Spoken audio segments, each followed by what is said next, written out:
Just sort of a funny anecdote. Before I had the ability to actually like shoot the room and get a graph to come out, I would have various, the various references. You go into a new studio and you're writing that day, not even mixing, but just like you're going and working with somebody. You want to know what the monitoring sounds like. So, you have your playlist of references. And there's a particular, it's the first track off Speaker Box Love Below, which is just called Speaker Box, where the beat comes in like 30 seconds in. There's an 808 dip where it's almost like literally they're taking the slider on the MPC and going doo doo doo doo doo doo doo doo doo. So you can actually, it's almost like a sub suite that's musical. And I was fascinated once I found that track and realized what I could use it for. Every monitoring situation, including every major studio, had all these giant voids in low end. Yeah. And I was just baffled by it. Like even in some of the best studios in the world, they're not built for the monitoring's not yet. Well, maybe that's what it is they were designed. It comes from a studio design era where people weren't using 40 cycle 808s as a musical element. That too. And it was designed to accommodate a console. It was designed to accommodate a lot of people. It was designed to accommodate things that we do not need to accommodate now to make things sound good, which is why what makes a modern, or to me at least, what makes something sound modern is how deep it is, how punchy it is. Because again, we talked about, I think last week, I look at phasing of kicks first. I make sure that every kick and 808 or bass is in phase. That's how you get low end, not by boosting low end. Like that's how you get it tight and punchy. That when the low end hits, like that's why when you listen to old 70s disco records, the kick and the bass are flamming because like dudes are in the room playing. It's like almost, they're fucking good. Donna Summer records are tight and they hit and they make you dance, but they're flammy as fuck. They're not like Chromeo wouldn't deliver it that way right now, right?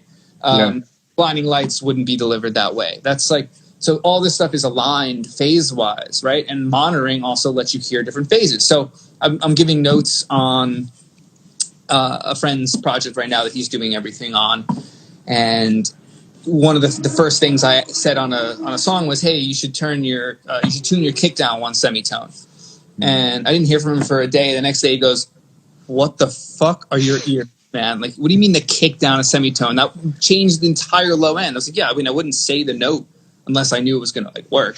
I have speakers that can reproduce it. So I could hear that the kick is out of tune with the song and the bass in a way that's not charming, right? Sometimes you want that. You want a kick and an 808 to be out of tune just enough to get that rub. It can't be too clean. Like there has to be, I think an MPC, an 808 drum machine is 30 cents flat, I believe. Really? I think it's like, something like that, where if you had a perfectly in tune kick and 808, people would feel uncomfortable because it's like that's not historically how it felt. Well, there's also the bend of the note, just like you'd hit a drummer to go ding. Yeah, that's a really important part too.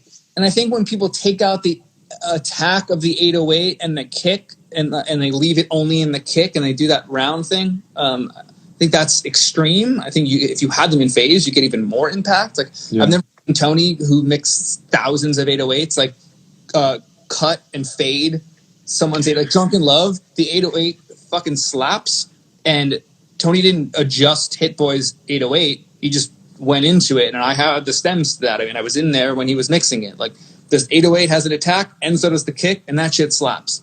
So here's a question about that real quick. Sorry to interrupt you.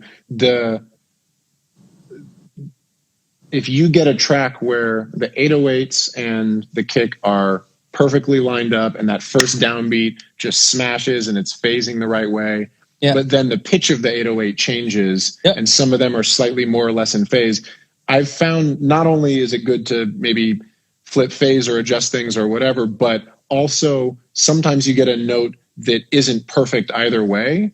How do you deal with that? You know what I'm saying? You know what I'm saying? So we're like, you have three, say just so you understand what I'm saying. Let's say you have four notes in the 808 and it's the same kick drum, and the first note in the progression lines up perfectly and punches. The second note is out of phase, but the third and fourth aren't really in or out. And so you basically can't set them so they have the even amount of punch. Yeah, that would probably be because they're higher in the scale, right? So the weight tighter than the kick, so that, the crest and trough are smaller than the wave of the length of the kick one.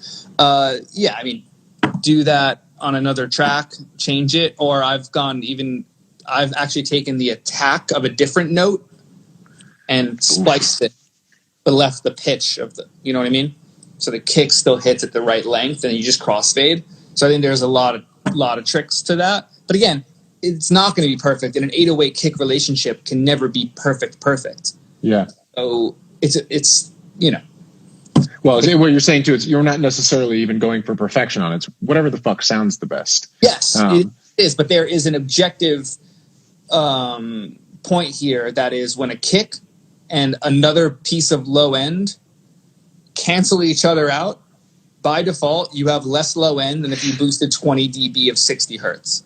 Right? And it sounds uncomfortable because it's supposed to be impactful at that moment. It's going to go, like, I remember the first time I was noticing that, 15 years ago, where like the downbeat hits and you just go, but it's not, why is it, like, turn it up and it wouldn't get louder? Weird vengeance like impact that has low end that someone didn't filter and it's out of phase. I'm the one who didn't filter it. Yeah, because I didn't know what the fuck I was doing. Most people don't. That's my job. So that's the first thing I check is every downbeat. If there's 17 things that hit on the downbeat, I'm checking phase on all of them. Sometimes the guitar that's out of phase with the drums because there's low end in the guitar because whatever, like the pick hit the guitar and there's like a thump in the amp that feels good. You don't want to get rid of that. It's got to be in phase if you don't want to get rid of it. Yeah, Josh asked on yours, do you use something that lets you get in between phase? I assume that means like other things other than just flipping the phase. Like you said, you might grab an attack or a nudge or something. I've messed with the Little Labs thing, but no, I just nudge until it feels good. I mean, we're talking 10 samples to 100 samples. You're talking little bits. I'll do a nudge and an invert phase. So like I'll move people. I mean, yesterday's mix or this morning's mix? Sorry, this morning's mix was the 808 was hitting before the kick. So when I nudged it back so it was in phase, it also needed to be inverted. It's like there's, you just got to keep fucking around.